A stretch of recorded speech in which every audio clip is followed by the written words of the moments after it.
A 1.5-inch scale Allchin Royal Chester traction engine renovation. Part 7. Health and safety considerations when mouse droppings are found in the bunker, and even more paintwork repairs in various places. When working on old and neglected items, it's a good idea to check for mouse droppings, or even worse, rat droppings. These are very small, so I think they're from mice.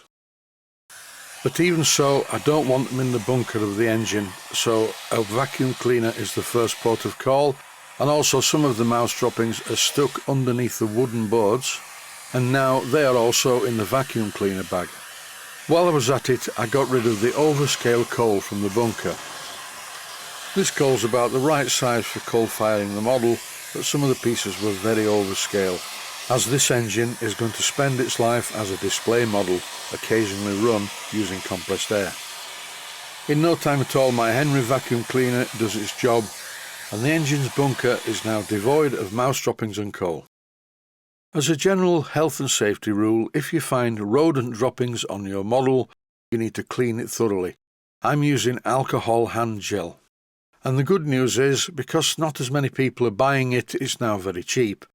But during the COVID pandemic, this stuff was expensive. I'm applying plenty of it into the area of the bunker where I found the mouse droppings. I gave the area 2 applications of this alcohol solution before wiping it clean with a cloth. And now, in my opinion, it doesn't pose a health risk, so I can work on it. Here I'm finally cleaning the hooks that are designed to hold the water lifter pipe, along with anything where I can see any dirt or dust. This is the wooden planking structure that sits in the bunker, and I thought it would be a good idea to treat this to some alcohol cleaner, because this is where the mice were when they were defecating in the bunker. The edges of these planks that are nearest to the fire hole are a bit burnt, but I'm going to leave them this way. There's a lot of paintwork to repair on this engine, and a lot of it I've actually done off camera. In this clip I'm using some Humbrol satin black paint to repair the black line on one of the spokes. In a previous episode I applied some etching primer to various parts of the side plate and under the front of the boiler. I'd just like to mention that if you look under the front of the boiler, at either side there is a boiler inspection hatch. These are non-functional. The boiler is hidden by this assembly at the front that looks quite good. The main boiler is made from copper. You can see it in between the side plates and this dummy front part. That's where the blowdown valve fits. I gave this area 2 coats of Humbrol satin black paint. This is the first coat. I didn't want to apply it too thick because I really didn't want any runs around the rivets. While I had the tin of Humbrol satin black in my hand, I applied this satin black paint wherever I'd previously applied etching primer. It looks a bit shiny at the moment, but once the paint's dried it should flatten off a bit. There was some damage to the paint on the top of the crosshead trunk guide. This needs repairing, but I'm not going to do it in the same way as it was originally repaired. It's very easy to drop 3 spots of black paint into any damage like this. The paint will spread out, and after a while your eye will get used to it. But I can't live with that. I'm going to try another method. I'm rubbing down the trunk guide using some wet to dry sandpaper.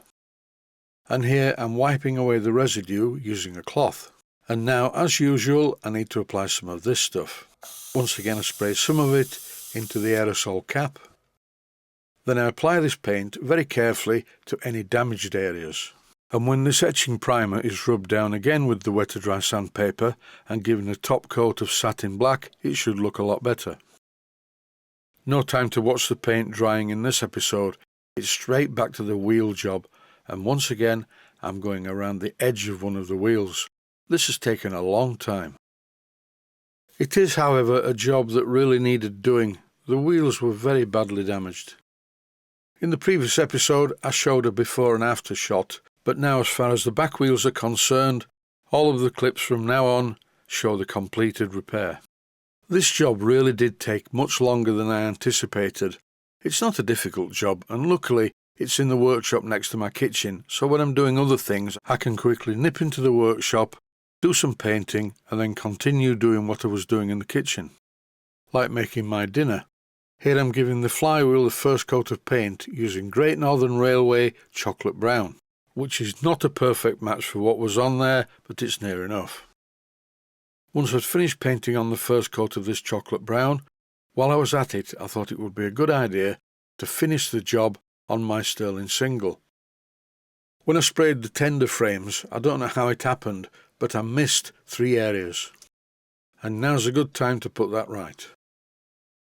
The next thing I did was to clean the paintbrush using some cellulose thinners or lacquer thinner. And once again I'm back to the etching primer. I'm priming around the rim of the flywheel.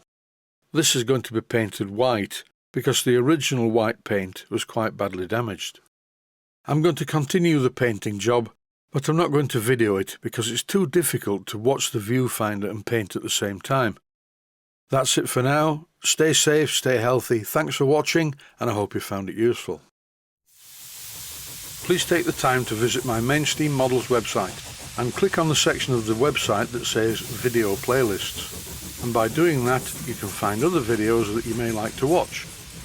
And by using the playlists, you can actually watch the videos back to back.